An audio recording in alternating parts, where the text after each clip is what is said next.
Here we go. Good evening, everybody. Welcome back to 22 Panels. My guest tonight is one of my favorite authors who I've wanted on the show forever and finally bumped into and invited, Miss Lucy Knisley.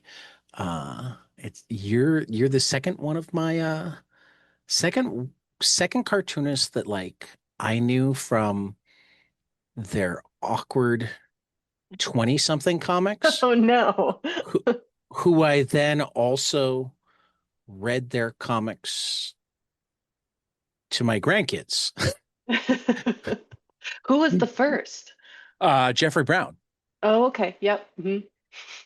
you know, who has even more awkward 20 something comics. Your 20 something Arguably, comics are yeah. are not nearly as awkward as his 20 something And comics. now we're both like nerdy suburban parents. Me Right, and Jeffrey, right. yeah. Right. Like both Chicago area too. Yep. So it's one of those crazy things. I mean, you actually mostly come off cool in Oh, like Age thank of you. License, whereas Jeff and Clumsy is it's almost a painful read sometimes. It's like, wow, you're really honest. Yeah, there was this like really interesting period in autobiographical comics where people were very open about their sort of social foibles, and I miss that because now everybody is much more it's much more polished. Even if you're awkward, it's much more like owned in a way that I in think these it's indie still comics in it was. the indie scene. Yeah. Okay. I think publishers have become a little bit more afraid of it just because they're doing the Jeff Brown, Lucy Knisley, Alison Bechtel thing. Sure. We want fiction. Right. Yeah, we want it polished. I get it. You know. And actually, that's still I think we're seeing more of those stories also from non-cis white males. Yeah. You, Yeah, you which, know, there's different foibles, right. all new exciting foibles. Well, and often a lot of the same stuff too, Yeah, which in some senses is their power, definitely. because it's like you read I Was Their American Dream, and it's like, well, I'm not half, I think it's Filipino and half Egyptian, but I relate to 80% of what's in here anyway. Right? It's awesome. So I finally read your Peapod books today, so I'm going to start with those Nice. because I've been meaning to read them like since the first one come out, but I like read way too many comics, I'm sure. um, and not enough YA comics because they're like I have a 6 and 4 year old grandchild, and like I always have to do the math in my head for my own kids, which is really kind of disturbing. You'll get there one day. So let's see. 2000 so 2024 and 27-year-old kids. Wow. So it's like your books are actually right between them right now. Yeah.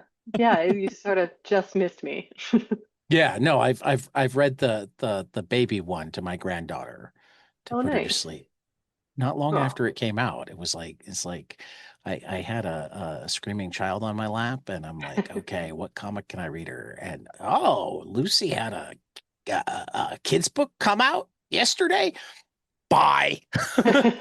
perfect. Yeah, that must have been perfectly timed because my kid is Right. 9, so it would have been like just about out when your granddaughter was born. Right. Um, so yeah, actually maybe it was my grandson. My grandson's the older one. Oh, he's the older one. Okay, Yeah, maybe he was that the was 6 year old. got it. So yeah. Yeah, you know.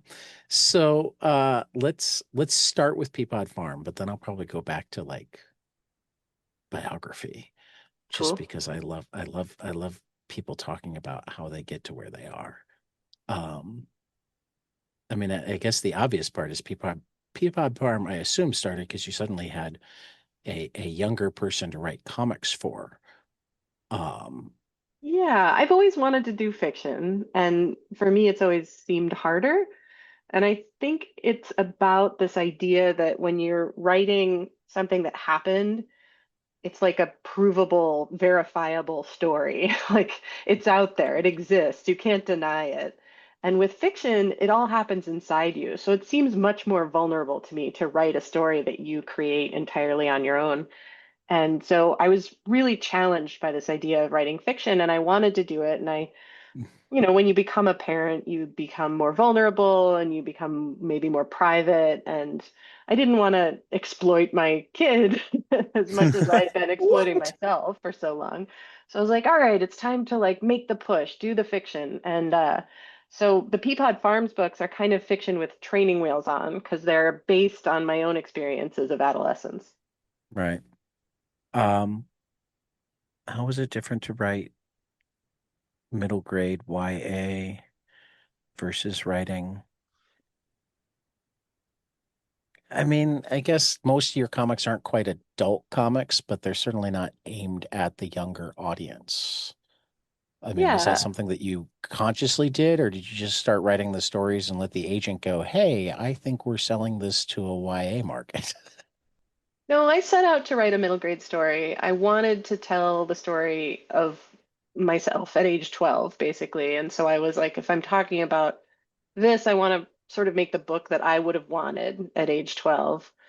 And I don't think that that changes a lot about how you write the story, but it does keep a reader in mind, sort of. So when I was 12, I was going through my family's divorce and sort of learning that I didn't have a lot of control in the world and that there could be adults in my life that were jerks and that Right. I had to deal with this.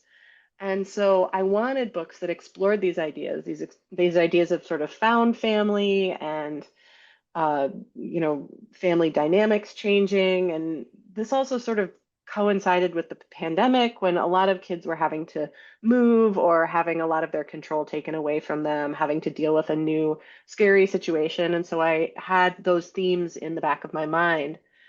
And with fiction, I found that it's a lot more show, don't tell. With a lot of memoir or autobiographical comics, there's a narrator always, there's sort of the viewpoint is always present, but with fiction, it really changed that. So that was the biggest change, I think, more than the age range that I was writing for.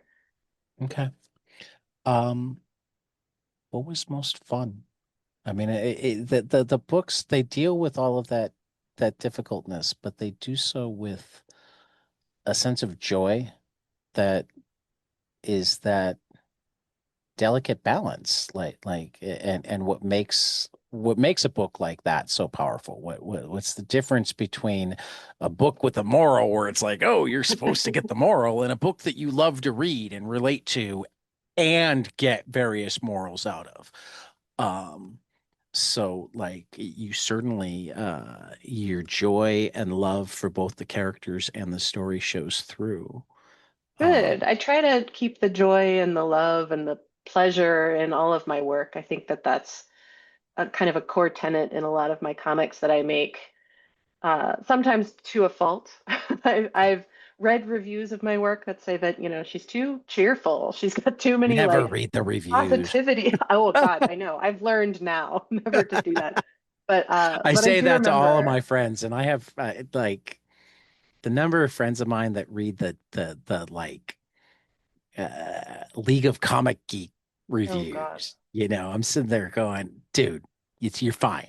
You Right. did fine. It was great. but Do not venture into good but reads. but Yeah. but Comics Geek 148 said, and I think Oh. maybe he had a point. It's like, no, no, no, he didn't.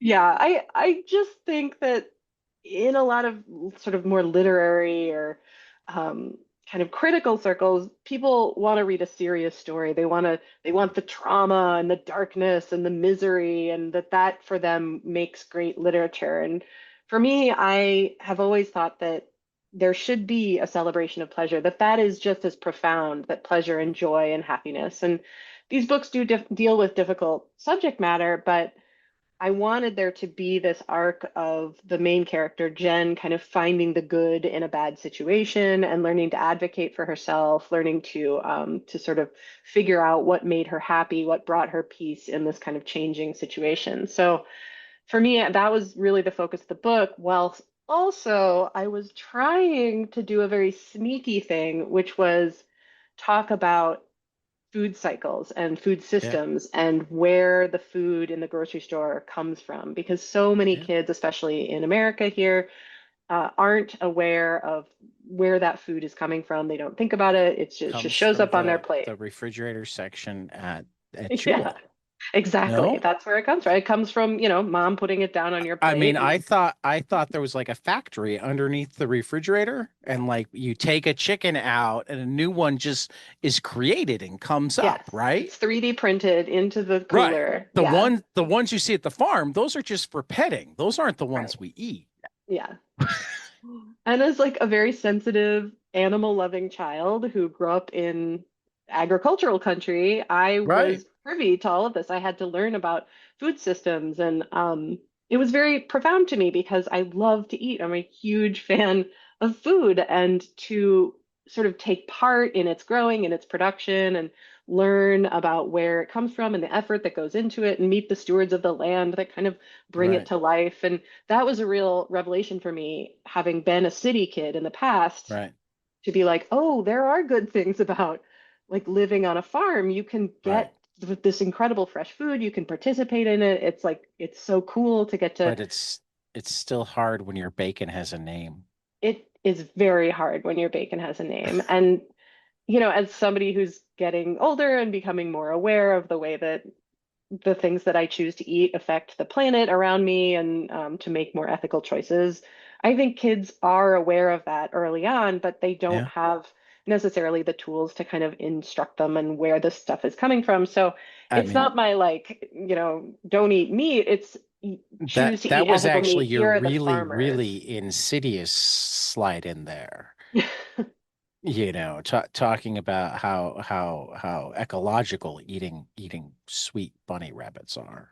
Yes, that it is more ecological to like buy, and it's more ethical to buy from like a small farm that, raises animals that don't make a big impact on the earth. And, they do adopt a bunny at the end of it. Like it's They shown do. that you can They have a do. bunny as a pet also, but yeah, but I Fred wanted kids to kind of survived. get a little bit of the taste of what it's like to be in 4-H, which is partly animal Well, husbandry. and I did appreciate that you made it like the punk girl that explained why Yeah. killing why eating the rabbits was actually possibly good for the world. Right?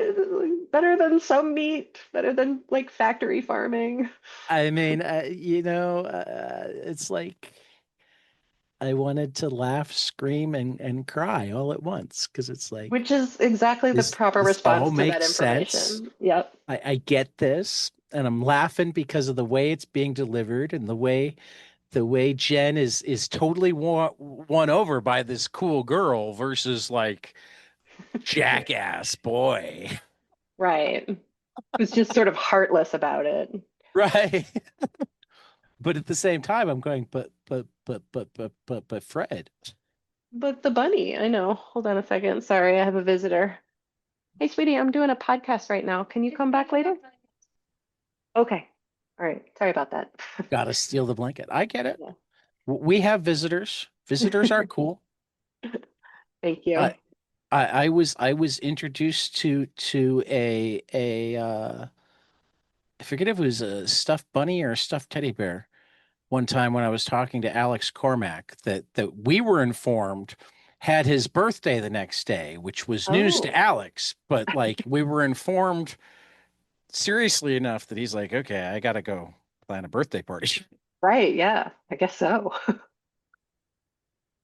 So yeah, that's fine. I like that cartoonists are human beings. It's Oh, allowed. yeah. I like to remind our listeners to pay cartoonists so that they can be human beings to eat. Yes, so that I can continue to buy comics for my child and raise the next generation of comics enthusiasts. Right, right. Um, so that's actually a good place to take us to give me your comics biography. And when I say that, I don't mean your bibliography. I Got mean, it. we'll certainly do that, but like, what comics did you fall in love with as a child? What comics stuck with you? What made you decide this is what I want to do? Which ones have changed how you think about comics? Like, give me your like meaningful reading history. Got it. Okay, so I came up in like the 90s and like I was born in 1985, so I really started to get into reading comics in the late 80s, early 90s, and at the time comic shops were not really set up for little girls. So They're I would go almost and set up for little girls now. You they're go to much one of the ones that better. is. Yes. Yes, I do. We love challengers, and there's always a panoply of little girls there. The last Right. event I did, a Girl Scout meeting, actually attended the event, which was really fun. What But we were anyway, going to, but instead we were there's a zine fest in Minneapolis oh that yeah, we helped get across the line one year, and since then it's like they're sad when we don't come up. you gotta go to So, that. so That's fair. That's totally understandable. I but my do, wife is like, but Lucy's at Challengers. you know what? I am always at challengers. I had And two that's events what I with them said. this past year. I'm like, there will be other opportunities. And if we ever have her on the podcast, maybe we'll hit it off and we'll just invite her to dinner and just Great. Sounds great. I love dinner. there. Yeah, see, I knew this about you. Yes, it's pretty And obvious. breakfast and lunch and Hmm. snacks. Yeah, Yep, all of it. yeah. But let's go back to I'm sorry, I Got didn't mean it. to. Okay, so yeah, so comic shops a little hostile. I got into reading comics, of course, from Calvin and Hobbes. Oh yeah. I was like the perfect age for Okay, Calvin and now I have to Hobbes interrupt again for just a second. Did you manage to look at any of the original Calvin and Hobbes while you were at the in Billy Ireland. Columbus? So I've been to the Billy now 3 times, and the first time I went, I was like, I'm I'm coming. I'm bringing my kid who was at the time 6, and Right. I've pulled them out of school. And I really want to see Raina's show before it closes because I didn't make it to Okay. the opening. And I was like, all right, we're going to drive 6 hours. We're going to go to the Billy Ireland. And I wrote them ahead of time. And I was like, hey, I know you guys like aren't open on the day that we're going to come. Would it be okay? Do you think you could like let me take a peek? And they were like, yeah, yeah, yeah, totally. And we'll take you behind the scenes. We'll show you all kinds of stuff. What are you interested in? And I was like, well, I know that Bill Watterson is an Ohio guy. Do you happen to have any of his originals? And they were like, oh, All of them. we got you. So it was so wild because, first of all, we got to see the mind-blowing show, Oh yeah, Facing no, that was a great Feelings, exhibit. which was Yeah, amazing. And yeah. then, secondly, they took us behind the scenes and we got to see all this cool stuff, including like a bunch of Who, early Foxtrot that we who had. yeah, who gave you Like, the tour? I Was it thought it was Anne who gave me okay? the tour originally, Anne Droz. Okay. I But got mine from Caitlin and Jeff Smith, so I know oh, what you're talking cool. about in All right. terms of Yeah, and it was just so awesome. And right. they brought out all this stuff. So my kid, my 6-year-old, has been in the car for 6 hours, and we get there, and I'm like, "We're going to a museum." So my kid's like completely overstimulated in this museum, and just being shown like pages of original Bill Watterson art that I'm just like, crying blood about. Yeah. And my kid's kind of like, "Yeah, I got that book at home," like whatever. This is cool, I guess, kind of whatever.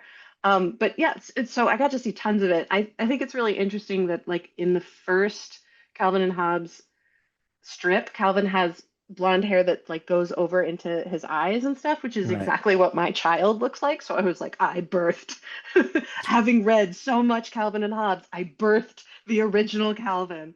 But anyway, yeah, so Calvin and Hobbes, of So are course. you gonna spike his hair at some point now, just It to like go full resists on? all spikage. It Uh, wants to just be in the face at all times. It's sort of yeah. a more of a beaver situation than a Gotcha. Calvin situation at this point. It's like too long too. Anyway, Yeah. but yeah, but Calvin and Hobbes was my my intro. Your gateway drug. My gateway drug. And I'm Mine too. really fortunate. It's all of my comics career is about timing. Like I was the perfect age for Calvin and Hobbes when it was being published in newspapers, when the books were coming out.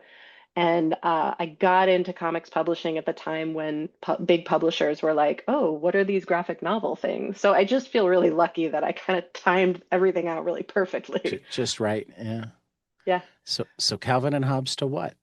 Calvin and Hobbes, I got into Archie comics after that because Okay. there were like women in it, there were girls in it who I was like, okay, that's cool. And a lot of comics that were coming out in the late 80s, early 90s, the only women were sort of like wearing the Yep. high-waisted Uh-huh. bathing suits and Hmm. hitting each other and having dramatic sort of duels and things. And it just sort of wasn't my scene. I just wanted to read fun stories. So I got into Archie comics. I was a Archie Club fan club member, and I got them in the mail. I was a subscriber. I got them in the mail, and that was really cool. And I could buy them at the local like newsstand. I didn't have to go Right. into the place where the mean guys were sneering at Right. me over their long Right. boxes.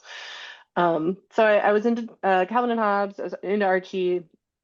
What else? Oh, I really loved Tintin and Asterix and Good stuff. Obelix. I had a little bit of Nice. like the European stuff, but my mother is like an artist and a chef, and my father is a literary professor. And so my dad thought that the comics I was reading were not very highbrow, not very literary. And I was reading other stuff too, but he was like, this Archie comic is like not, it's not Cyrano de Bergerac. Like, I don't really know what she's I doing with mean, this. some of the more recent ones have been close. I agree. And I then mean, there my was. mom thought, I got sucked into Archie recently, oh, yeah, I which I mean, didn't they've think done was some going to pretty happen. incredible stuff. Yeah. Yeah. They're getting Yeah. dragging us back in. I mean, yeah, essentially, it was twofold. Like, Tom King wrote an Archie issue, which, like, I was going to pick up anyway. But then he and Dan Parent each put their top 10 Archie stories in the back of that issue. And it's Oh, like, wow. oh, now I have a list. Yeah.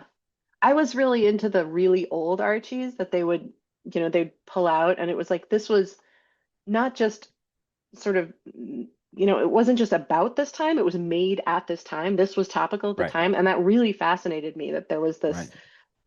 long running comic that was about teenagers through the ages and it Yeah. changed to reflect the popular culture. And that really Right. fascinated me as a kid. So I had all the Archie like eras See, books, but which I you're loved. naturally an artist and I'm naturally a writer. So, like, the writing in those early Archie really drives me up the wall. Oh, it's terrible and It's so slangy bad. and It's yeah, so bad. I mean, I thought Stan Lee was normally not a very good writer, but like he makes the Archie guys make him look like maybe not Shakespeare, but Marlowe. sure. Yeah.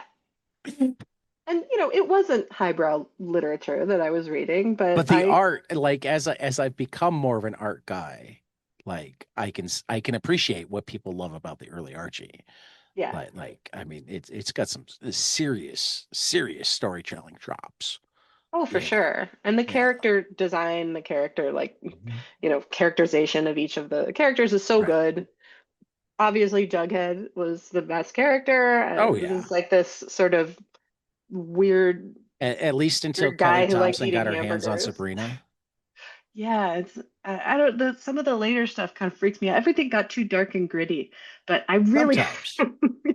like I mean, again, I'm Afterlife with Archie is a little dark and gritty, but it's also really good. yeah, I mean Archie versus the Punisher meets the Punisher came out at some point when I was No. The really great, I mean, that one did come out, but the great one, the one that shouldn't be good, but somehow really is Archie versus Predator. oh yeah. That's the one Alex yeah, DeCampi just knocked that out of the ballpark. totally. Yeah, that was wild. That had no business being good, and it's amazing. Yeah.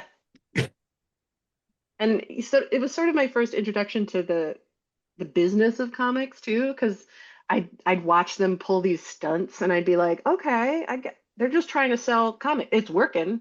Like I'm Right, I'm gonna buy that. right. So it taught me a little bit about the business, I think. but my dad thought it was not literary. My mom thought it was not feminist because of the sort of Betty and Veronica fighting over Right, Archie right, dynamic. right. And so, in order to get them to continue to subscribe me to the mail order of these books, I had to kind of defend them to my parents, which meant looking at them critically from a pretty early age and being like, okay, I have learned this vocabulary from here and like the story structure. And I'd be like, Dad, guess where I learned that word? It was from this Archie comic. And I had to go to my mom and be like, in this story, Betty and Veronica have nothing to do with Archie and they just like go hang out. Isn't that cool, Mom? Like, so In it got this me looking story, at those Betty and stories. Veronica decide Archie's a jerk Yeah. and leave him That actually behind. happens in kind of a lot of them because Right. he messes up quite a bit. And like, I had to look at the characters and be like, okay, who do I relate to most here? It's obviously Jughead. And and like what is the deal with Big Ethel? And like what are we from a feminist viewpoint looking at this character? And so yeah, so I started kind of compiling these. I would make fan comics of them, of Archie comics. I have this one, or my mother, I should say, has this one framed, this Archie comic that I made. And it's drawn in like marker. It's so obviously drawn by a child, but it's really it's really bizarre because I think Jughead murders Archie, and Veronica decides that her true love is chocolate, and Betty and Midge end up together. And yeah, that's the crux of it. And my mother has it framed in her house. I would too.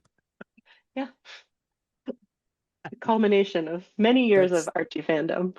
well, beyond that, you're a New York Times bestseller now. So like when the time comes and Social Security has gone away and she needs to Hmm. like pay her medical expenses, She's got she it in her put it back up at pocket. Sotheby's. I really should use it to apply for the RG people to hire me. Really, I should be like, I have literally been drawing this comic since I I was like honestly don't nine even years think you old. need it. You just show them the Arnie stuff from actually, I bet you they've Oh seen it. yeah. I bet you if you even just sent them an email saying I'd really like to do Archie, they would immediately start working with you. Oh man, I think I would be too intimidated to do Archie. It's like too close. And you get that. Yeah, You I'd know. think about it. I think like I've talked to more Archie people than I thought just because like I didn't come to them through Archie, but like Tom's been on a number of times and like the first he actually let it slip on our air like 3 months before it was announced he was writing an Archie comic just because he was so excited because it was the first time ever that his kids thought he was cool for writing Oh, comics nice. because they're big Archie fans and Batman. Yeah, who cares? Yeah. My kid recently found the collected Adventure Time stuff Okay. that I'm a part of, and they're just getting into Adventure Time now. And I kind of, sort of filed away. It's at least 15 years old at this point, and my kid found it on my shelf and was like, "What is this?" And I was like, "Oh, I think I'm in there a few times. Like, yeah, check it out." And that was the first time that my kid was like, "This, you're what? You You're drew cool. Adventure Time?" And I was like, You're cool. "Yes, I made it." Yeah, no. Alex Segura's been on a bunch of times too, and I knew him for his like crime stuff. And like he was an Archie editor. Yeah, that's right. Oh my God. Cool. Matthew Rosenberg wrote Archie versus the Ramones. Oh It's like yeah. all sorts of people that like I never in a million years would have gone, "Oh, you're an Archie guy."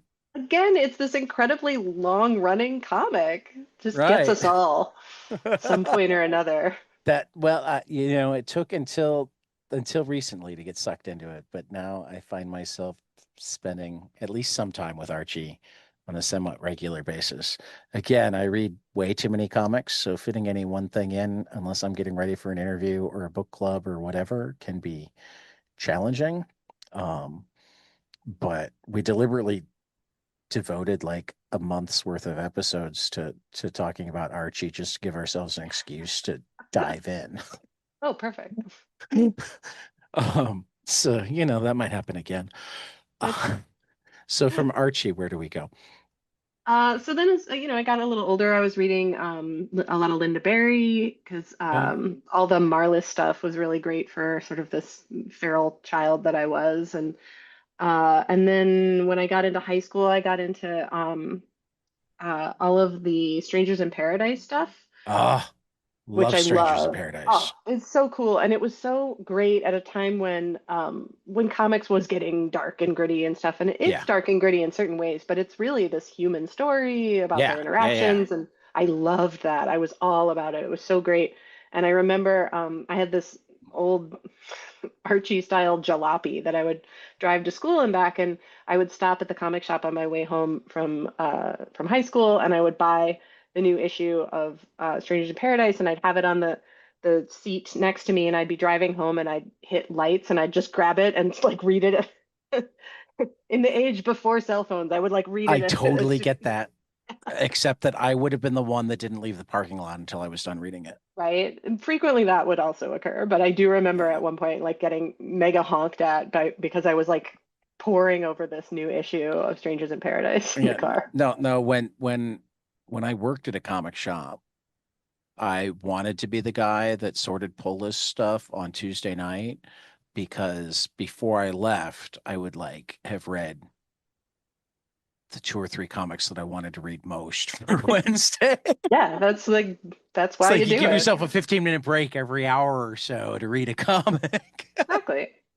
You have to know the Uh, material to sell it. Like right. when I worked at the cheese store, you have to know how to talk about the cheese, so you have to eat it. Have you gotten to meet Terry I since you've have become a few professional? He's such a times. nice I'm like a guy. complete fangirl around him. And I remember one time he came to the first C2E2 here in Chicago. Okay. And I was there, I was tabling, and this was the first one. So there were tons of hiccups with the Right. organization of C2E2. And one of the things they hadn't counted on is what a huge union town Chicago is and Yeah. how when you have a convention, you have to get the union guys to do everything, set up the tables, bring the chairs, all the stuff. You can't do it yourself. And so, like Reed Pop or whatever it was who was trying to throw C2E2 hadn't anticipated this, and like there were no chairs.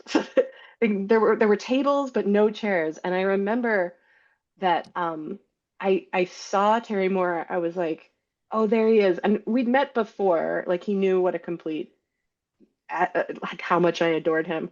But I saw him and I was like, I'm gonna go say hi. And I went up and he was kneeling behind his table so that he could like sign prints and Sure. stuff. So he was like Right. kneeling on the floor of the convention hall signing prints. And I was like, I'm gonna get you a chair.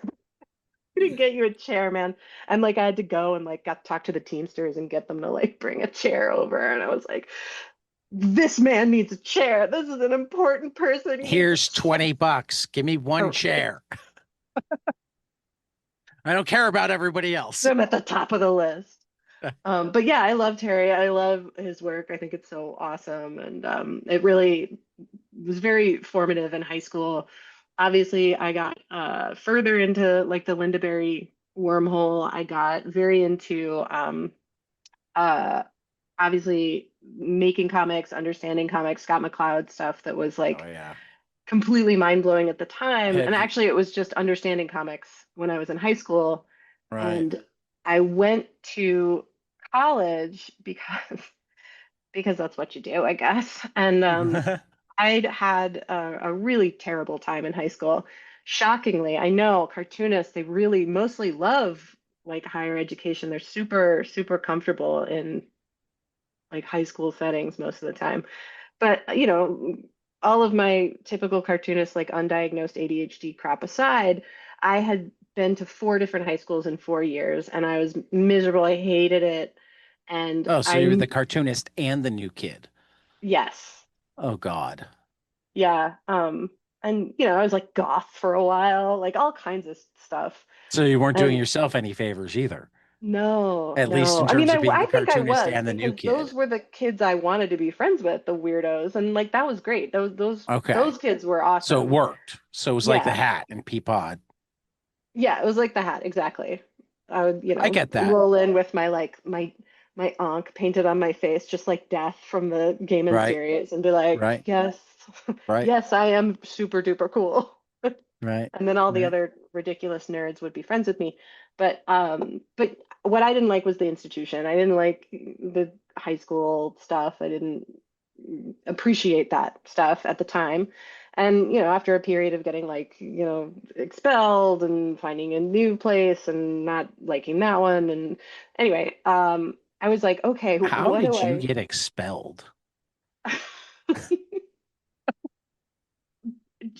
Are you implying that I don't seem like the hardened criminal type that would get expelled from school? Yes. Yes, I am. I make cartoons about I baking mean, cookies now. I was just I realized that the one book of yours that I hadn't read, other than the cat book, which I somehow missed you putting out and need to fix because I love Oh my yeah. cats and we need to grab that one. Oh yeah, Um, for sure. but I somehow had not read French Milk. But French Milk starts out with you talking about learning to smoke because you're going to Paris when you're in your 20s. So Yep. yes, yes, I I don't need to think you're smoke the hardened. cigarettes. I need to smoke cigarettes when I was, yeah, going to Paris. But I was like 20 at the time.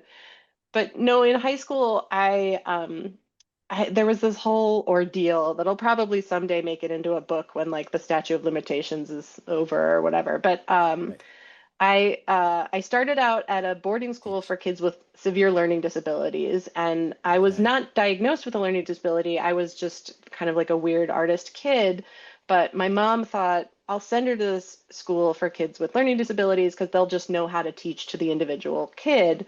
But unfortunately, this was like, the uh, late 90s. 90s, early 2000 kind of Right. era. And Not there this yet. was when everybody was pretty underwater with learning disabilities. They didn't know how to medicate kids and they were really struggling. And so it was this Well, boarding school. and autism still wasn't a spectrum Right, exactly. and ADHD was still like a problem rather than a trait. And yeah, no, I get it. I'm Yeah. in special ed now and I'm autistic. So I like totally get what you're talking about here. Yes. And I'm very grateful that she sent me to this school because it was my people. It was exactly my Right. people. And I loved all of Except my for the teachers, classmates. probably.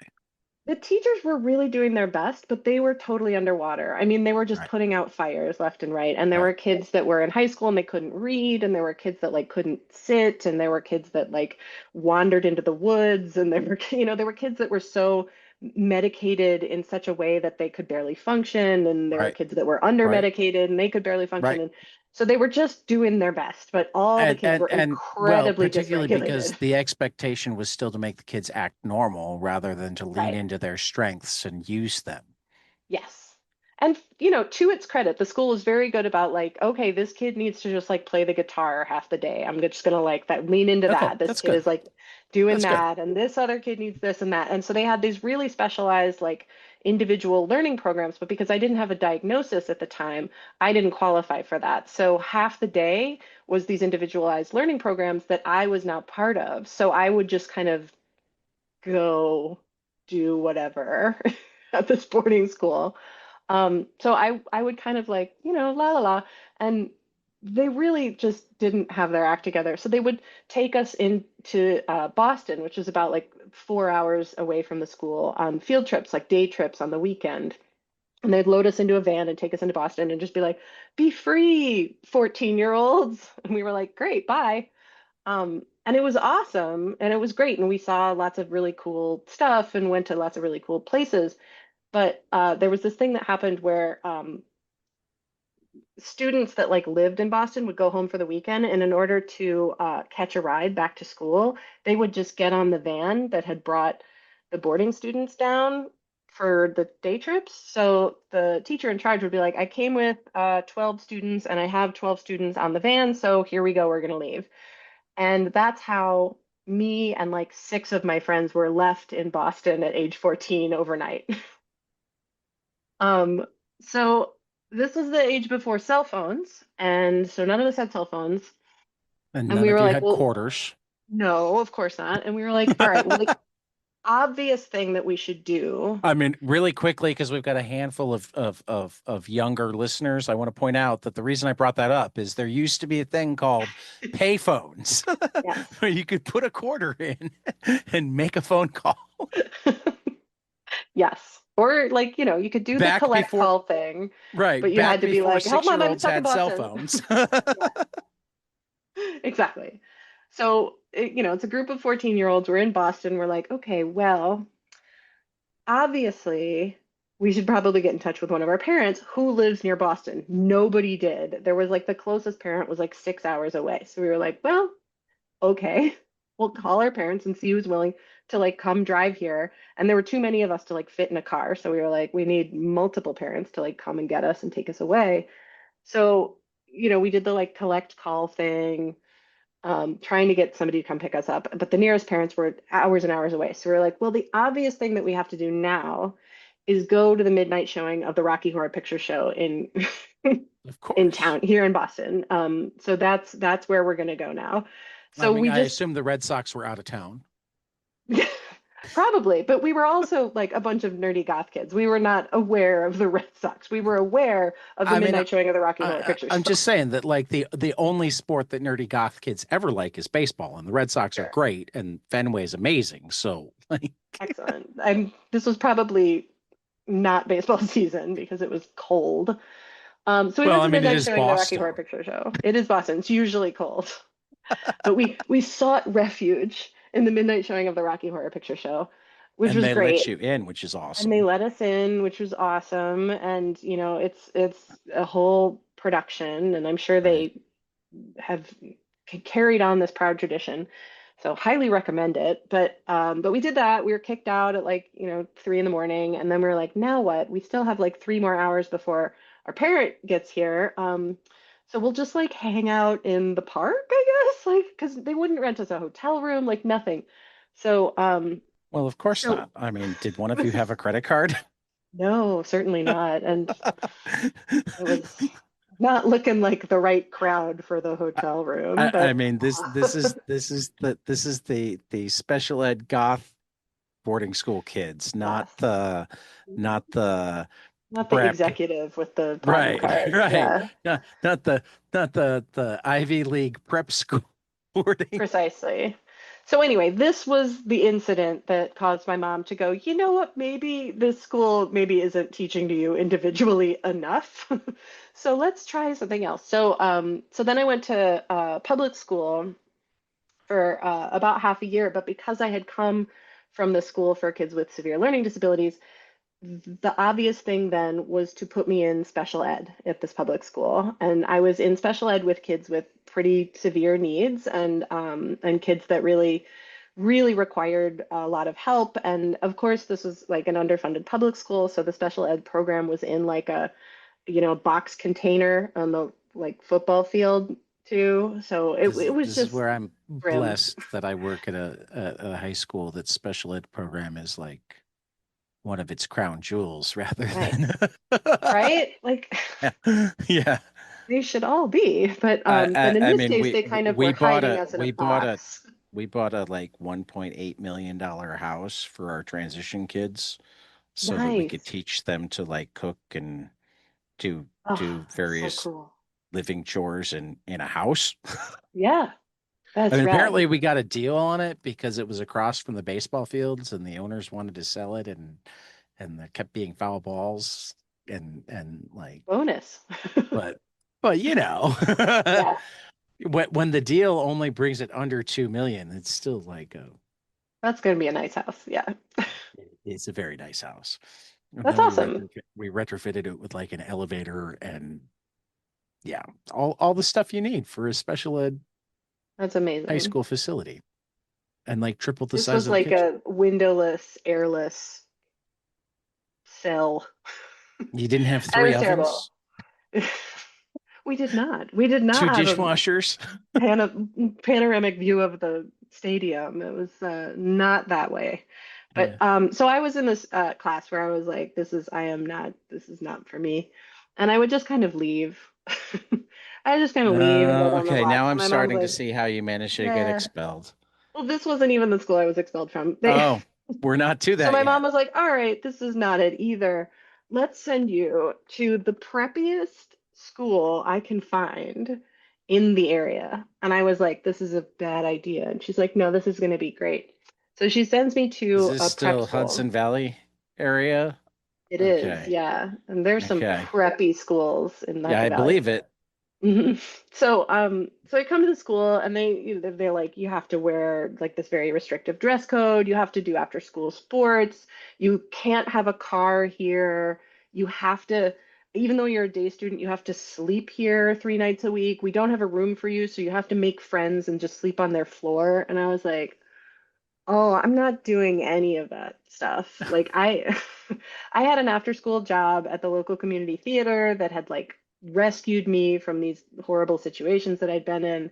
And I was like, I'm gonna go to my job after school. I'm not doing sports. I'm going to my job. I need a car to like get here and get to my job.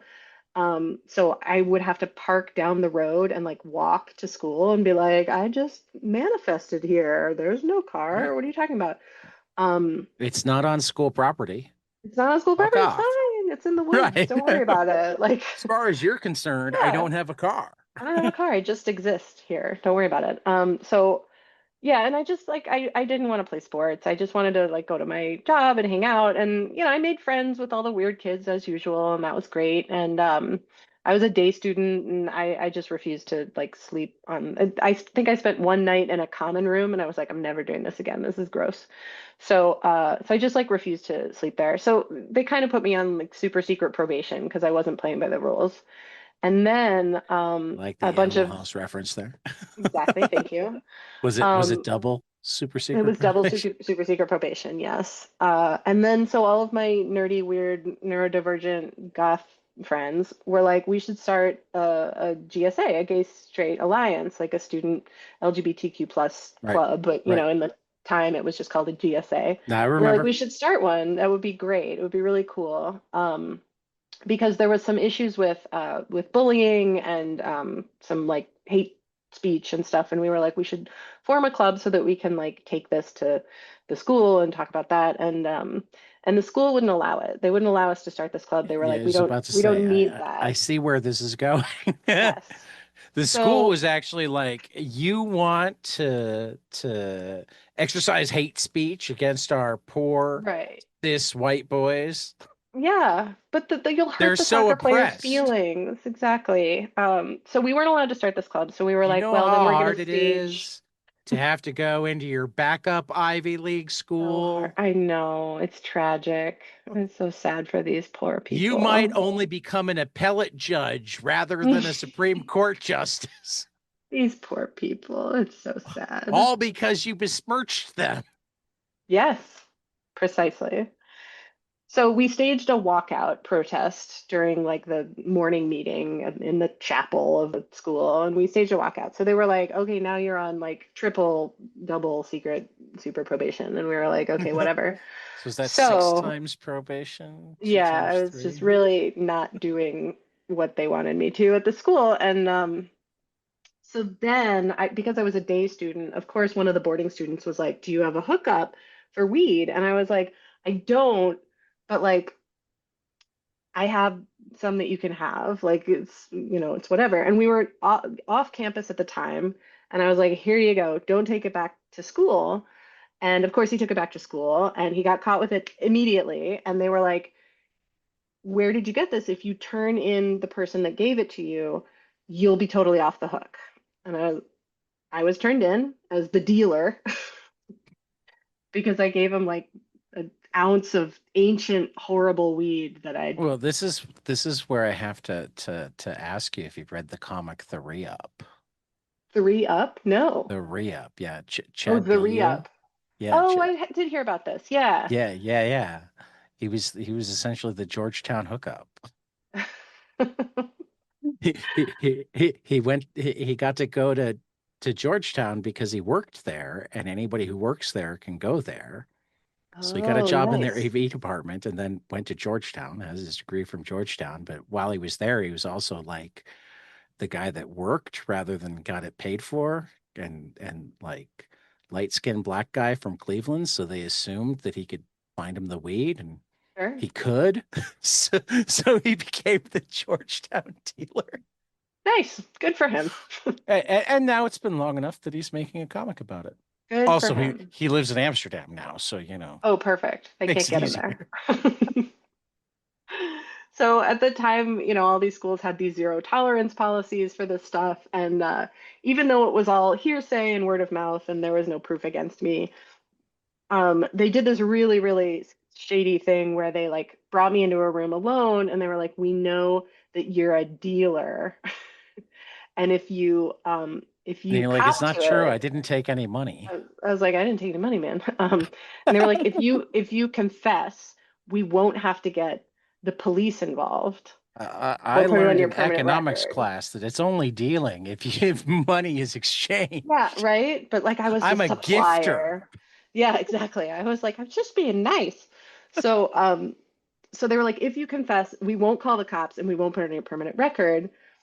Um, but if you deny it, we're going to call the cops and they're going to come and interrogate you. And I was 16, so I was like, well, I don't want that.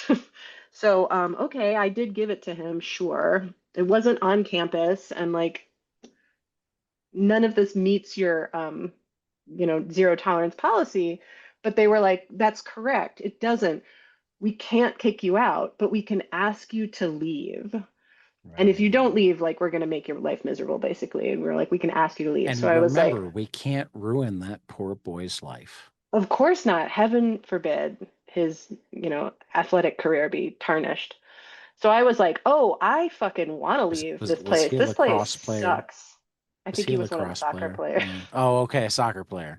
At least Probably that's played lacrosse that's too. They all did. that's almost a real athletic career. I'm convinced that lacrosse is just how white boys get sports scholarships. It's galling because lacrosse is a Native American sport. Anyway. Yeah, no, that's even worse. Yes, I Yeah. understand. Uh, anyway, so I was like, But the thank you equipment for is asking me to expensive. leave. It is very, I can make my own fucking reads. Anyway, but I was like, I fuck you, I'm out. See ya. And they were like, you can't come back onto campus until after all of your peers have graduated. And I was like, I will never be back here. Thank you very much. They have a zoo at this school, and at So one point, here's my question. Once you became an award-winning bestseller, have you ever been hit up for money by this I get fucking school? hit up by these people every year. They send me stuff about wanting money from them. And I like take great pleasure in throwing it in the recycling bin. I cannot believe they would have the audacity to ask for money from me. Anyway, they've never asked me to come and speak to their student population because they know it would not end well. But anyway, yes, they asked me to leave. I was like, fuck it, I'm out. That was my getting kicked out. It wasn't an official expulsion, but yes, then it was on my record. It's a more fun story and one that you absolutely need to write at some It point. would be great. I really would like to put it in a graphic novel someday. But it's so interesting because I just experienced this wide swath of different educational modes and philosophies. And I wound up in like an art magnet school that was focused on weirdo kids who just wanted to make art, and it had this reputation for being like weird, and the kids were weird and they smoked pot and stuff, and I was like, this is my people, this is my home, I'm like so happy here. And so I spent the last 2 years of high school at this great like arts focused program, and it was That's good. wonderful, and they completely saved my life. But I knew that no college wanted to take no like college for liberal arts was going to take me with this kind of transcript. So I was like, fortunately, I really love art. I've been at this art school. I have a strong portfolio. I'll be a fine artist. I'll be a painter. This is perfect. This is what I'm going to do. I love to write, but I'll just be a painter. It's all good. And so I What wound up at comics are you the reading at this point, really quickly? at Because this because we point, left off with understanding comics. this was still during the Terry Moore age, the Scott McCloud age, the I was reading a lot of what I could get of sort of indie zine stuff, but in upstate New York, it wasn't as easy to find. But I Does was anything fortunate stand enough. out as something you remember? Um, I had this great zine comic that had a. I mean, I read like a bunch of Yonan Vasquez then too, of course.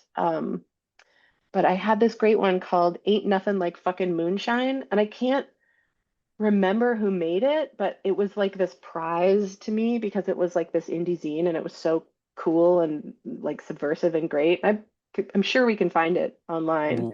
We will be looking for it while you're getting Good. into your college years.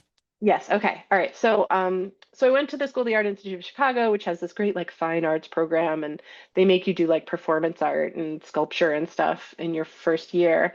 And I realized, like within moments of arriving at the school, that I didn't just want to make art. I wanted to write and tell stories. So I started making comics for the local school newspaper.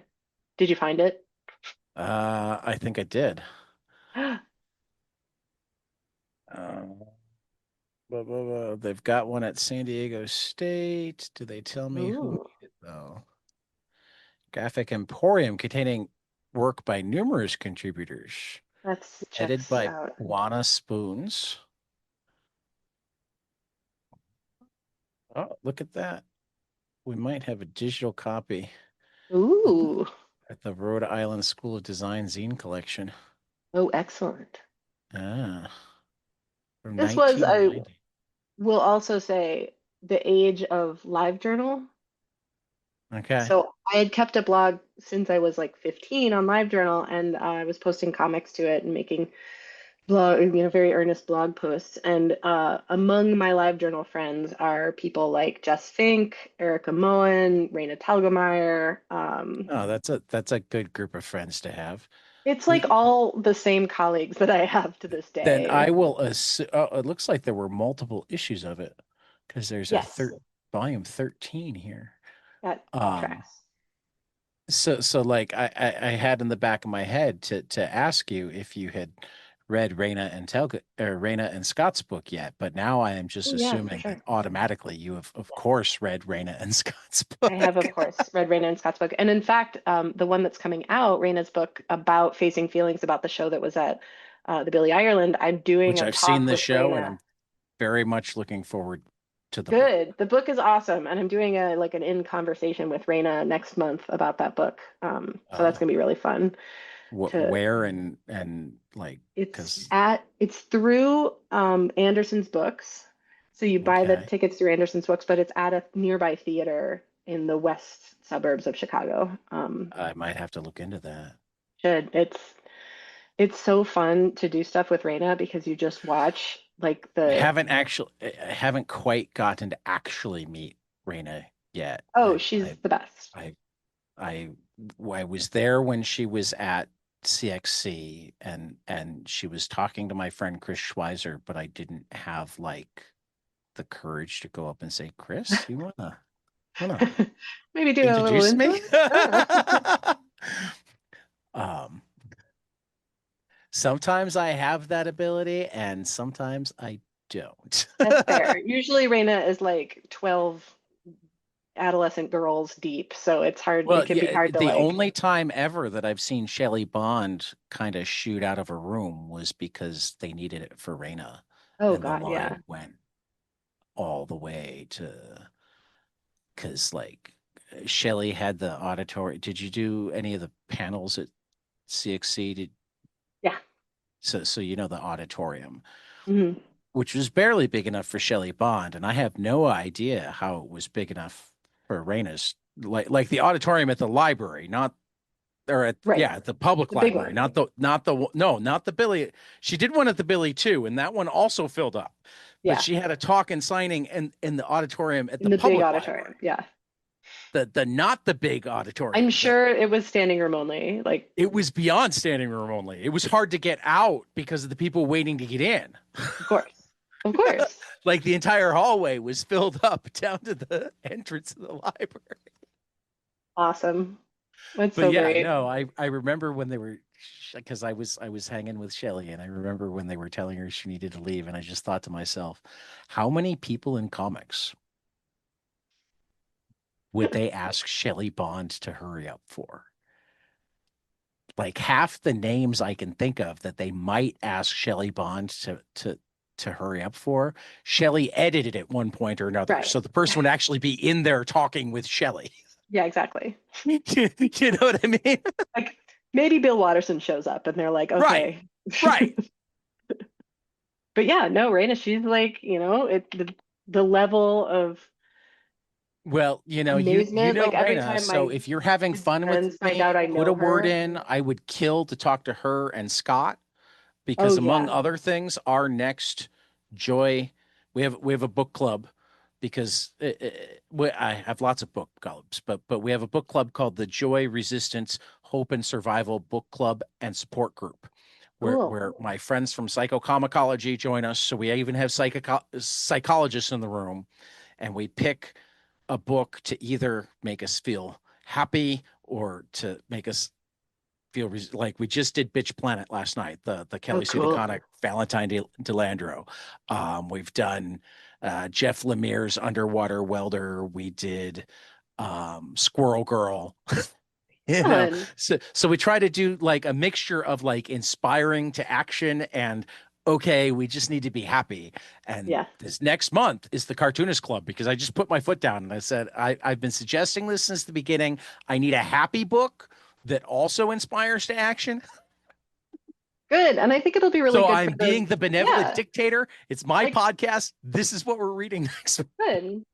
For people that aren't like comics critics or read comics critically too, it's really good. It's a really good way to sort of talk about the psychology of reading comics. So that's Right. awesome. I'm glad you're doing that. Yeah, no. Well, I mean, they're a fantastic group. You would enjoy them.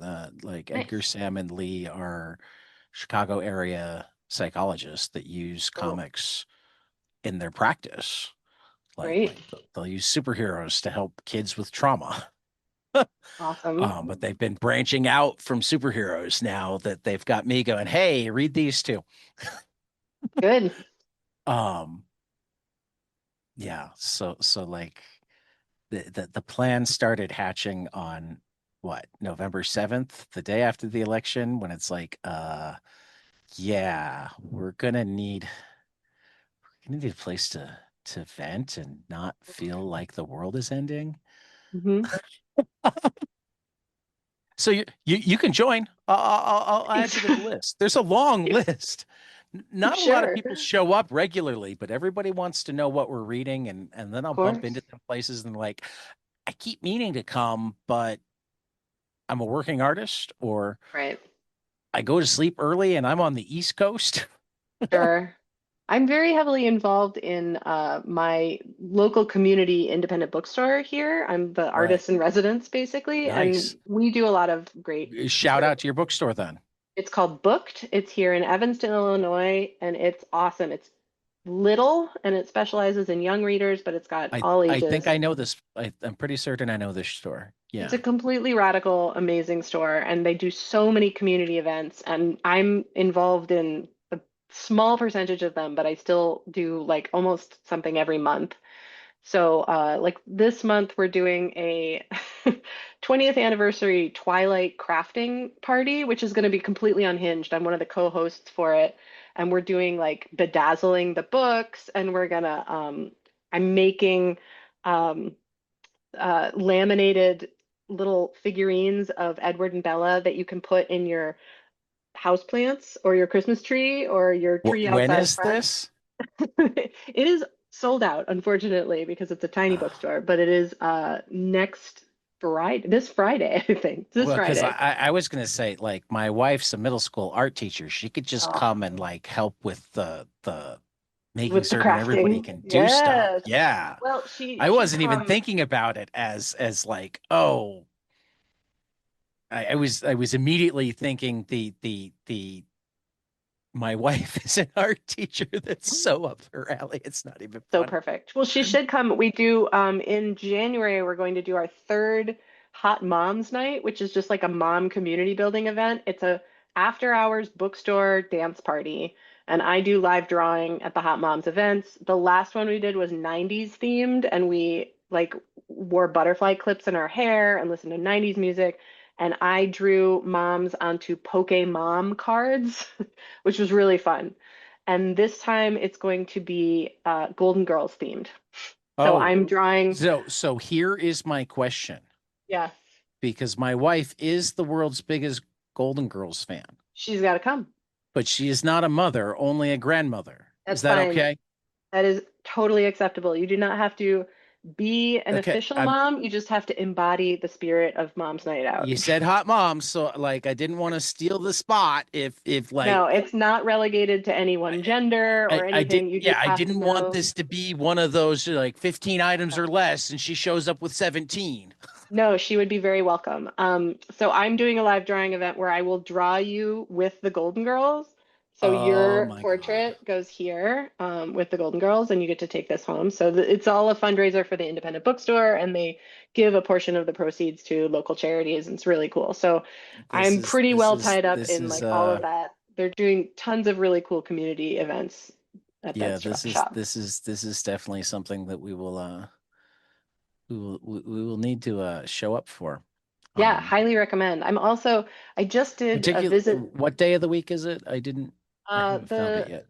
The Golden Girls thing isn't out yet Oh, it's not out because yet. it's not until January, Right. but it will be announced sometime probably in the next month. But the Twilight thing is unfortunately sold out. We're thinking about doing a second Yeah, because I there's see been that. such a huge amount 10-10. of interest. Yeah. Well, and I don't know if 10, I mean, it's our anniversary weekend and I got her Ah, tickets for do you know Hillary Campbell? no. Who's that? Hillary Campbell is a New Yorker cartoonist who did the graphic Oh. novel Murder Book, My Oh Life yeah, as a True okay. Crime Junkie, Yeah, yeah, yeah. and now has her new book is The Joy of Snacking, and Cool. she's in town for like a stand-up event slash signing on our Oh, perfect. anniversary, Oh, and like perfect. Murder Book is what finally got my wife into comics, so like it's like yeah, we have to go do that.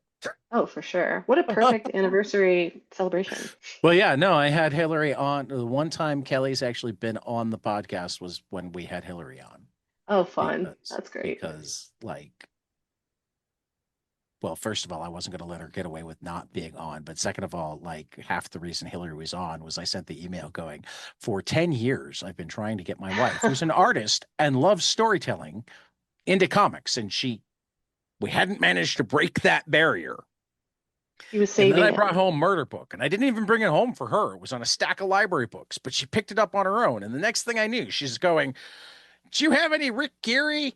And I'm like, "No, but you do. I bought it for you for Christmas last year and your birthday 2 years before." Turned That's out I'd been perfect. buying all of the right books for my wife, at least in terms of the true crime stuff. She discovered that That's she like loves the, YA comics on her own, and oh, nice. that's when she found your stuff.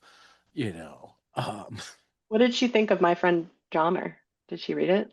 she's a big fan, and that's one of the few other people that she said hello to when I Oh, had Dirk nice. on. But then she felt bad because like he's got a love-hate relationship with that book because Of like he course. lived it. Yeah. She's like, "Oh, I'm so sorry." I'm like, "No, Kelly, you're fine." Because she was listening to the episode, and there's a point where I actually had to shut down my co-host. I'm like, Tyler, I think he's ready to talk about literally any other book now. Oh, no. But no, Durf's a That's good my guy. favorite true crime comic It's a crossover. I great love one. that one. Yeah. It's a great one. I'm a big fan of the Green River Killer, though. Oh, That was really yeah. well done. Cool. Okay. Yeah. Good to know. And again, Kelly's the expert. She knows them all. Rick Geary's made a career out of it, but it's mostly a historical true crime, but really well done historical true crime. Yeah. You know, I don't even remember all of the ones. Like, this podcast makes me abundantly aware of all of the things that I don't know as well as I'd like to in comics, but so does my wife because, like, I read more comics than almost anybody, but she gives me a run for my money sometimes, and yet we have minimal crossover except those handful of books that either I go, "Oh no, you really need to read this," or she goes, "Oh no, no, no, you really need to read this." It's not like I wouldn't like most of the books that she reads. It's just that like There's so much. there's so much and I'm trying to cover so many different bases at once, you know. I mean, we Yeah. try I say we, but it's a lot me. I keep being told by my co-hosts that it's my show now. Um, I try so hard to cover so many different realms of comics. I Yeah, try not it's not to skip vast. the indie stuff, not to skip the superhero stuff, even though it's not. I don't want to be like the reason we came up with the tagline initially, the exploring, examining, and elevating the medium of comics was I am so frustrated with people that like, oh, I love comic books. Oh, what'd you think of the Spider-Man movie? I'm like, no, no, no, no, no. First of all, superheroes does not equal comics. Superheroes is a genre in comics. Second, it was right there in the question you asked me. Movie. Right. Movie is a different medium. Every time I teach to kids, I have to explain what a genre, a medium, like like I mean, I talk don't about get me like wrong. I liked the new Spider-Man movie, but it's completely it's a different thing. It's a different thing. and half the time when they ask me about the new superhero movie, I'm like, I haven't seen it yet. And they're Right. like, but aren't you into Again, comics? I'm like, vast. again, I'm into comics. Right. Comics are my thing. Exactly. So I have to ask the question, if you're a Golden Girls fan, Mm. have you read Golden Rage? No. Oh, Chrissy Williams and Lauren Knight. Okay. It's like Golden Girls meets Lord of the Flies. Oh my God, that sounds amazing. Okay, I will get Yeah. it. You have to Yeah. understand. So I have a 9-year-old, and they're And probably you the work for a most, living. and I work for a living, but I have to say my 9-year-old is the most well-read comics reader I Okay. have ever known. And I'm a professional. I work in the industry. Like I read a lot of comics. This kid reads comics at a rate that like you would not believe. And I mean, there's I so much might. like I'm sure you do. You're in education. Like that you see these kids Well, and and also I like managed to read all three of your Peapod books while teaching today. oh, there you go. Yeah. Okay. So you know about it. It's just wild because when I was growing up, like we didn't have access to a lot of graphic novels, and now This is there's just actually what I love about digital comics, yeah, it's great. My kid because just I can read carry a library in my backpack and it doesn't pretty weigh 1,000 incredible. I pounds. really, really want the technology to catch up though, because like the e-readers that are black and white don't really do Nope. the color comics justice. And then like I hate reading them on a screen, so I don't want to read them on like an iPad. And so my kid just I read know, but that's essentially the only good way to do them right now I is an know. iPad.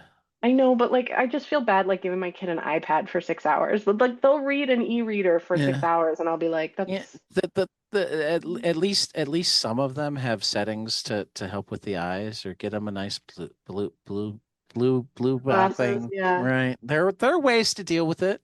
it's And true. it's It's and just it's and it's also kind of different when yucky. it's static images versus moving images in terms of like Yeah, but now they've like animated the comics, which drives me crazy also, where it's like yeah. zooms in like to the panel and I'm going, what is this? But This is well, see, that's the other advantage of reading it on the iPad. You don't have to do that. Like when I yeah, read you on can my access a phone, whole I use library the of all. zoom in.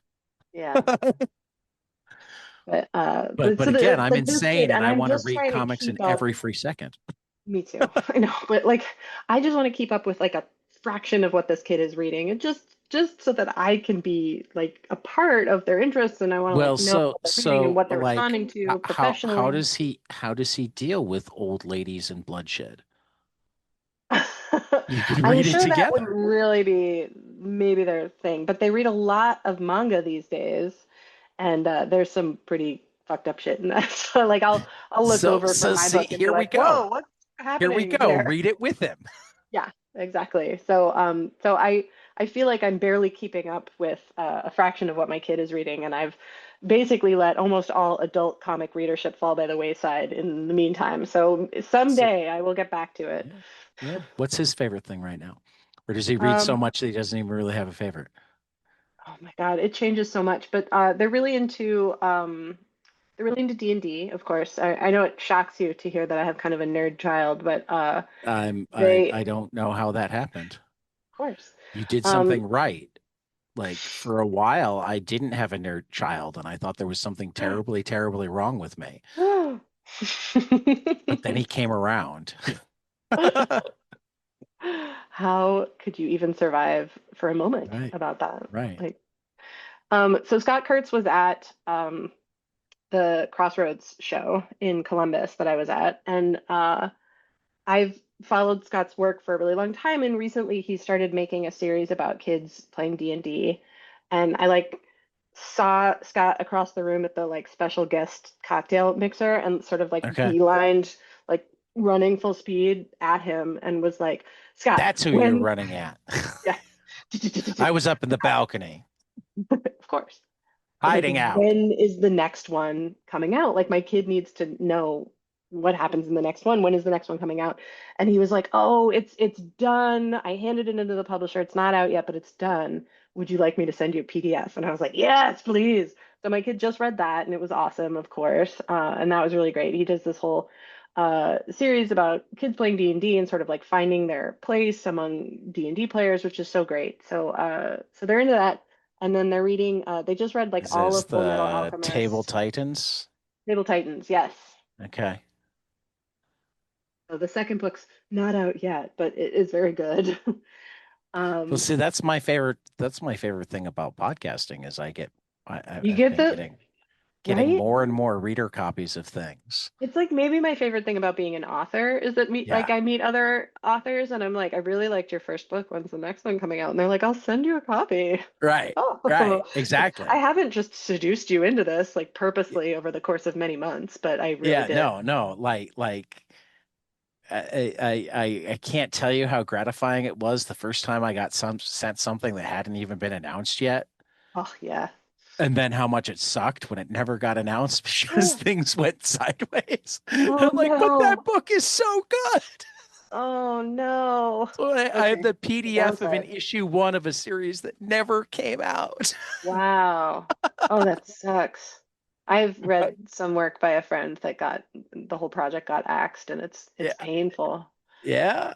But at the same time, I'm so happy that I have this great work by a friend of mine Right? It that still informed other exists. great work. I mean, Yeah. I can see how I'm gonna probably give away a little bit to anybody listening. He got to do a run on Star Trek, which was like his Oh, fun. dream thing. But this was before that, and it was like the closest to Star Trek that he ever thought he was going to get to do, Oh, which is why interesting. it Yeah. crushed him when it didn't take off. But I could see some of the stuff actually go into his Star Trek run. So Oh, perfect. It sort of it worked led to out it. All okay right. for him. Yeah. It's doing all right, but it still sucks to have like like particularly because my friend is the writer. So like essentially what happened is the art was in the can, and the reason they never got to do more is the artist didn't get paid for what he did, much less the Oh, next issue. And it's like, well, hey, okay. till Yeah. you start paying people. Kind of how business works. Right. Uh I mean, but I don't know if you've noticed there've been a handful of comics creators that have not thought that that was the way You mean not recently. getting paid or Well, I mean the comics publishers have thought that like mm, paying creators was secondary to trying to sell their stuff to Hollywood. yeah. Yeah. I'm There's a still lot trying of to that find the shit I'm going still trying to around. find your talk with Raina at Anderson's. Oh, What was the date on it? November 10th, I think. Uh, that's why I'm only Oh, were you looking looking at in October October? right now. Yeah, yeah, yeah. It's next month. November 10th. I'm barely mentioned. Don't worry, like it's fine. It's just Well, basically no, like I Raina kind is of coming. expect. Well, I mean, Congratulations. no, there's a decent picture of you there. Yeah. So, which one is it at? Oh, Downers Grove. Tickets. Are tickets still available? That's the $1 million question. Oh yeah, they gotta be. They've barely started I mean, publishing this it. is Raina. It's true. But it's in a Okay. huge auditorium. Yeah. No, it does look like it does look like it's still available. Okay. Good to know. Uh, I'll figure that out later. I just had to. I'd been down that rabbit hole for a while, but you kept entertaining me, so I hadn't No actually problem. found the. I'm glad you found it. Sorry about that. No, no. I mean, like, this is a podcast. Like, our job is to entertain my mom and brother and whoever else is listening, not Of course. not to have me go down a rabbit hole and Of buy tickets. course. It does look like there's no option to buy tickets without a book, though. No, you got to get a book. That's how Anderson's operates. Well, no, see, I would absolutely get one book, but like if I go with my wife, like we Then you have to get get two, and you two. get one as a gift. I know Right. it's kind I of a mean, that is something that I mean, I was expecting it to, oh, you know what? At the ticket page, have you seen this? Let me show you this. You're going to appreciate this. On the ticket page, her name might be bigger, but your picture is bigger. oh, all right. My picture. Oh, my picture is bigger. Ooh, thanks, like ratio of the picture. When Raina and Scott came to town, they did another thing at Anderson's at a big Yeah, auditorium, I and so wanted to go to that, and oh I had yeah, already booked a podcast for the night when it was announced. And it's I like, was on well, I book can't. tour. I had like an Yeah, I event can't. out of Can't. I town. forget who I was talking to, but it was like somebody that I also like did not at all feel comfortable canceling on. Yeah, of course. At But so least she was not at until I met them and could like I think during the no, you thing. know, like Or like before or after when I mentioned it, they're like, I so would have been at that. I'm like, oh, I didn't know that you would have. so the we moved into our house little like almost 6 years ago, and our neighborhood is full of very well read little girls, which is awesome because I have this like ready readership for my early work where I'm like, how do you Right. like new chapters in my book? And it's great and they're wonderful. But they found out that I know Raina pretty early on because they were like, you're a comic artist. Do you know Raina? And I was like, yes, I do. And obviously this is like the most interesting thing about me to any young girl. Right. And so they were all a froth about her coming to town to do this thing with Anderson's, and they were like, "Are you going to be there? Are you going to like see your friend?" And I was like, it really sucks. I have to be out of town. I'm doing this other book event. It's like too bad. But my theory is that they think that have been lying about about knowing her. So I'm really glad I'm doing this. And like Raina asked me specifically to do the in conversation situation with her because I'm telling all of the little girls, I'm like, it's true. We know each other. I promise. Proof is coming. Yeah, it doesn't get old. No, of course. That's the weirdest thing about, I've been doing this podcast for almost 4 years now, and the number of people I count among my friends that I feel like I have to pinch myself every Yep. time I say my friend so and so. Yeah, it's awesome. The comics industry is so wonderful that way. It's a great Right. community. And it's like, but they are Mhm. my friend so and Yeah, so. I Like swear. I swear we know each other. I have high hopes that like a year from now it's going to be my friend Lucy. I feel like Yeah, I might be wrong, but no, for sure. I go to comics camp every year. Do you know it? no. Oh, it's in Alaska. It's a Oh lot of wow. West Coast cartoonists, but it's in Alaska and it's in Juneau, Alaska. It's incredible. It's a little convention on like a Saturday, and then they take all of the comic people that came to the convention and put us in a bus and take us to a children's camp in the wilderness of Alaska for like 4 days where we just do like workshops for each other and talk about the industry and hang out and like connect in a way that you don't really get to when you're like at a convention and you're working. And it's really, really cool and unbelievable people come. And last year, Scott and Raina were both there, and they were just off of the big tour that they had been Oh going on. my So they were God. really like, "Oh, we needed this to like remind ourselves that there's like a community here, and it's not just a business." And it was really cool. I is one of the most incredible things you can do as an artist is to like find opportunities for fellowship in this way. And um, doing that with like Raina and Scott is so wonderful because it's a great reminder that they're not just these like famous friends of mine. They're like, Right. incredible people that you can learn from and talk to and who've known me for more than 20 years now. And it's really, really cool to have these Yeah, long-standing that was honestly possibilities. the other reason that I wasn't, even though Chris and I get along really, really well, the other reason that I didn't like interrupt him and Raina, other than just being scared to, was like they were having just such a, they were laughing and like you could tell it was old friends that didn't get to Oh spend yeah. much time together, and it's like I just can't bring myself to go Yeah, I get it. inject myself there. I Like I get it. stood near enough that if Chris had seen me and wanted to, he could have gone, "Hey, Dad, come over Right. here." But I wasn't. They were I locked in. I couldn't be that guy. Okay, I'm Sure. gonna have to move two book clubs to go see you, but it will be worth it. Oh, sorry. No, it's heavy metal and saga. So Oh, okay. like the people are people that I know and love and will understand, and we Great. will possibly wind up having them on different days because Perfect. the saga has to be on certain days because one of the members has a D&D game on alternate Mondays, so it's got to be so that it's around her Yep. D&D game. Familiar. And the Well, heavy metal is the one that's been going on longer, but it also has a couple of people that very much want to be in the saga club, which is how they wind up against each other. It's like awesome. we'll talk about heavy metal from 7 to like 8:15, and then or no, from 6 to 8:15, and then 8:30 we'll have the new group to talk about saga. Nice. All right.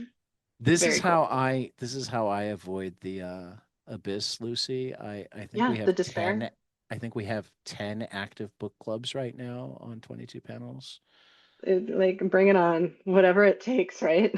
I actually wound up doing the math today because I was joking. Like so many of my friends are like, "Yeah, you do three podcasts a day," and I'm like, "Nah, I don't do three. I don't even do one every day." We've been at this for 4 years, and I've only done like 714. So that's like every other day. Fairly, fairly. And my wife is like, "Yeah, and besides, sometimes it's five on one day, and then you take a whole 2 days off."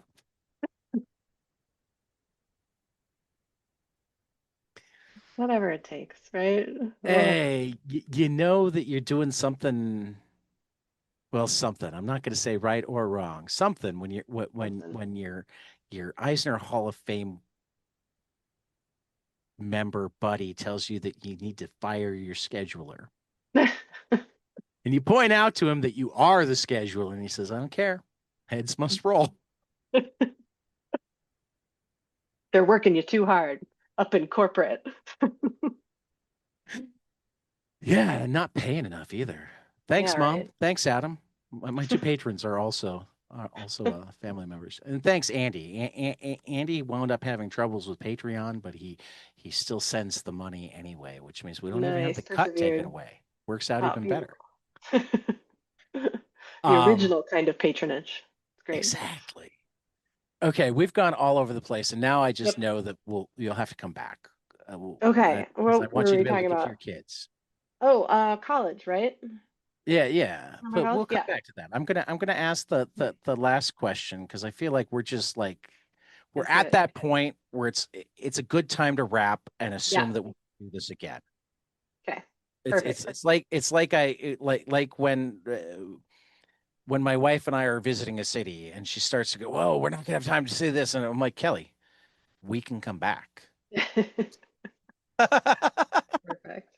I What mean, a unless you great want to be a excuse for 4 hour more travel. podcast. We've done No, that. I do probably have to put my child to bed at some point, Yeah, but fair that's enough. that's kind of what I was thinking is that like you might want to read a comic with him or something before. I mean, he True. already came and got the blanket, so I'm assuming he's curled up somewhere with a stack Definitely. of graphic novels. He's read like two of them while we were talking. At least. Yep.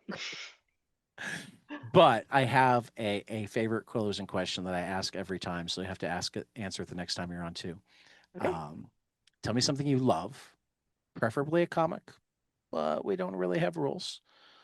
Preferably storytelling, but again with the rules.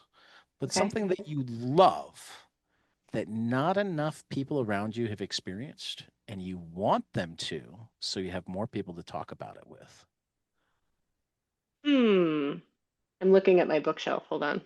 That's the common response. Yep. Um, okay, let's see. Something I love that not enough people know about. God, I feel like such a basic bitch because I'm like, everybody loves all these books. Hey, I mean it's totally allowed. I mean, just to give you an idea of like the range of things we get, we go from obscure comics to to obscure and not so obscure movies to Nate Powell. The last time I talked to him said, "This is going to sound really weird, but I started reading X-Men again, and I'm not in a Oh, crowd of people who read X-Men." yeah, no kidding. Okay, wait, hold on. I'll And get then something. Andrew Iden, the last time I talked to him, said his tomato plants. So Aw. there's a lot of room. I accept all answers. Okay. All But right, I good to do know. like it when somebody manages to come up with a comic that I haven't read. Oh, a challenge. Okay. It is. Um, Particularly if you love it, because if you love it, I'm gonna like put it on my list of things that I need to go track down like well, I immediately. mean, but you know Chicago, so you're gonna know both of these things that I am bringing over. So two of my best friends here Probably, in but I Chicago. wasn't enough in the indie scene until recently. So we'll It's see. not, it's borderline indie. So, two of my best, closest, longtime Chicago comics people in my life are Sarah Beacon and Corinne Micha. Sarah Beacon is known for her Let's Make series. She's got Let's Make Ramen, Let's Make Dumplings. She did Let's Make Bread last year, which I think is downstairs because my kid stole it. And she's coming out with a Let's Make Cocktails book, and they're amazing. They're so incredibly detailed and like she gets really fussy. She gets really into the weeds on the recipes and like it's just really incredible stuff. And I'm always surprised when I meet people who don't know her work, especially if they're a fan of my work and they're like, I love your I food don't comics. And I'm know like, it well she's enough. awesome. Oh, she's the best. So Sarah's a huge comics It's been on person my in radar, Chicago. but I don't know it Good. well enough. So it Um, just went higher on, particularly because I don't think I knew that she was in Chicago either. oh yeah. I knew Longtime that she'd Chicago done the comics person. Challengers thing, but they have enough people from non-Chicago that I didn't just particularly because I think she was there for Let's Make Ramen. So like I didn't immediately assume it has to be Chicago. Not really a known Chicago food, but she did Let's Yeah. Make Bread at Challengers and I went and she brought all these breads to eat. It was Oh awesome. wow. Yeah, it was really cool. All right, so Corinne Mucha, she's not making that many comics these days, but she's amazing and she's these are two of her comics. I think she's one of the funniest comic artists that's ever existed and she has So wait a minute, from what a do we got there? professional this is called Because I gotta Freshman This Google. We got one Corinne Mucha so her name is Mucha, Mucha. And she's got This Is My Alaskan Summer, and it's she won a Xeric to publish it, nice. which was a great grant for self-publishing back in the day. Yeah. This one's from Zest Books, and it's called Freshman: Tales of a Ninth Grade Obsession and Other Revelations.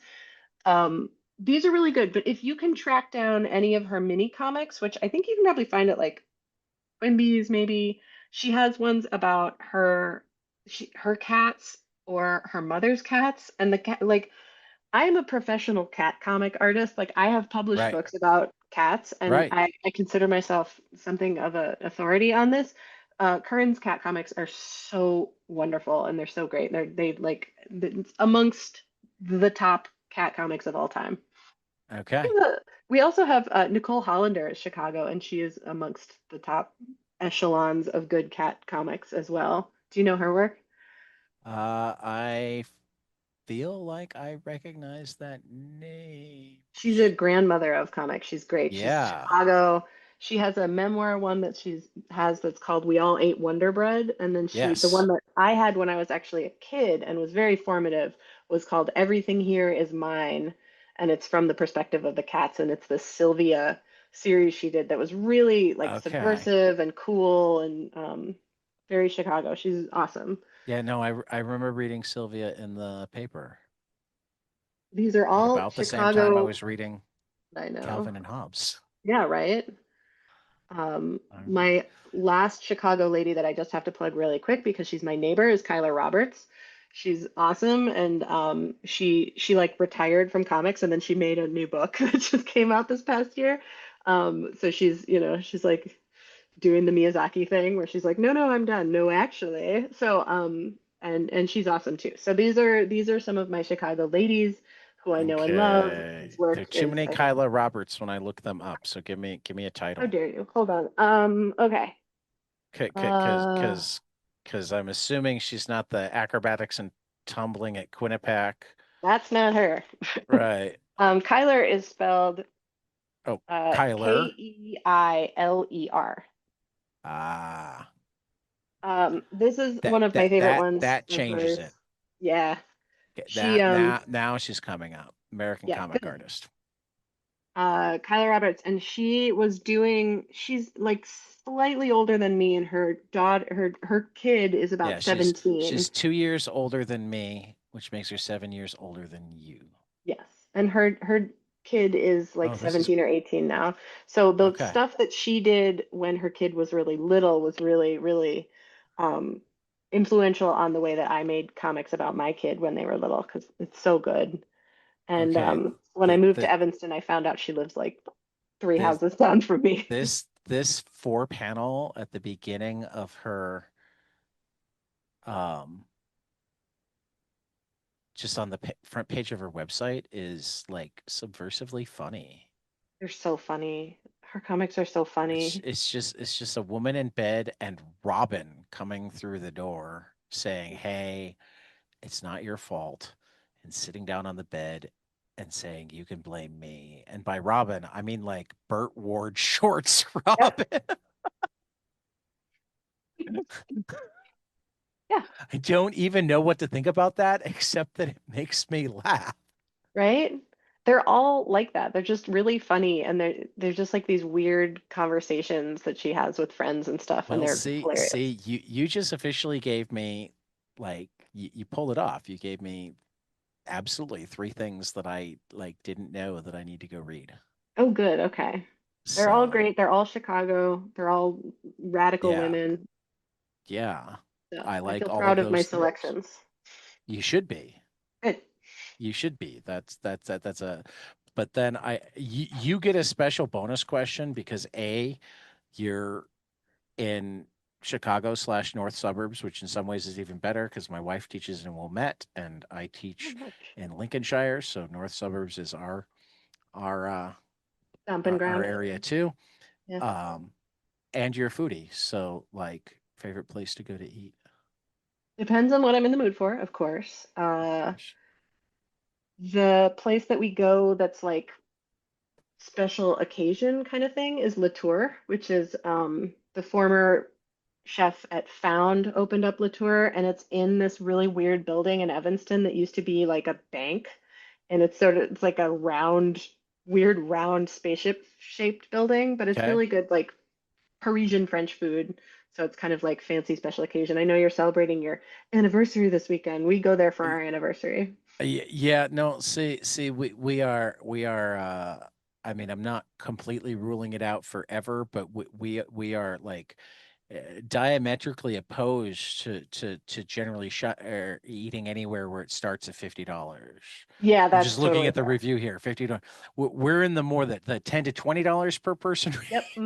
We're Totally teachers, feel Lucy. you. You should. I I mean, understand you got to completely. think back to before you were New York Times best selling. I mean, this was like our 10-year anniversary and special occasion place, but our usual place, our regular, is called Lucky Platter, and it's here in Evanston, and it's just this really cool diner kind of place. It's very old Evanston. It's been around for many I years. think I've actually eaten here. Excellent. I don't think I've taken. Well, no, actually, maybe we took Kelly. I know that I've got a friend who's also a foodie, who's lived in Evanston for God probably 20 years now. I'm pretty certain he's taken me here. That tracks. It's But I down the street from Booked, the yeah. bookshop that I love. So it's on the Okay. same street as Booked, and so you can hit those both up at the same time, which is great. And then across the street from Booked is this Belgian chocolatier, Puron, which is really good. And you can get in the summer, warmer months, you can get chocolate mousse that they make that's just amazing. And so every first and last day of school, I take my kid for this chocolate mousse. And then in the winter time, they do hot chocolate at this chocolatier, and you can go and get it. And it's just like a melted chocolate cup. It's so good. So yeah, so that's like the Does trifecta on Main yeah, Street. There's also a really cool, very old school newsstand on the like the corner across Chicago Avenue there. So if you're doing like a whole Main Street run, that's really fun. It's very old-fashioned newsstand. It's like where I used to buy my comics kind of place. right. And then there's like a used bookshop down the street. So Main Street I corridor is definitely know the used bookshop. yeah. I've spent Squeeze many box, used books and many a time there. records. Yeah. Well, Lucy, thank you so much, and we absolutely need to do this again when Yes, your please. That'd be schedule great. will allow. Thank you. Um, because among other things, like we cut it short because I remember having children that age. You need to go spend time with them, True. and I can feel it. We could keep going. I've had a Yeah. couple You that could get the real comic expert in my house to come and talk to you who is 9. So well, in the I mean, I would future, be all for that if he okay. ever wants to do it, and you guys come up with like a pseudonym for him, because I assume you don't want Sure. him. We'll find Oh, like they've a got one. voice It's Pal. distorter. That's Hmm. right, Oh he's no, like Pal, yeah, it's and Pal. Like the we'll find a voice distorter so that we got to make it cool for him, otherwise he'll get bored. true. And No, I we think talking about comics would pretty much carry us both. Yeah. okay. I would be totally down with that. Like if Cool. you're All right, I'll serious, talk to like them let me about it, see know. if We they're will into it. set that up. All right. Because like I'm always looking for different voices. Like I'm so happy that I have a couple Gen Zers in book clubs now Oh because yeah. they've lived such amazingly different lives than we have. Yeah. I mean, among other things, we remember a time that was different. Yeah. Yeah. Yeah, no, that's generally how it goes when you realize it. Yeah. Yeah. Yeah. Lucy, it has been an absolute pleasure. I so Likewise. wish that I had reached out years ago, particularly because I could have just left a note with Patrick. True. Um, but we will definitely have to do this again. Yeah, that'd So be great. for 22 panels, this has been Lucy Knisley, and we will see you after the next page.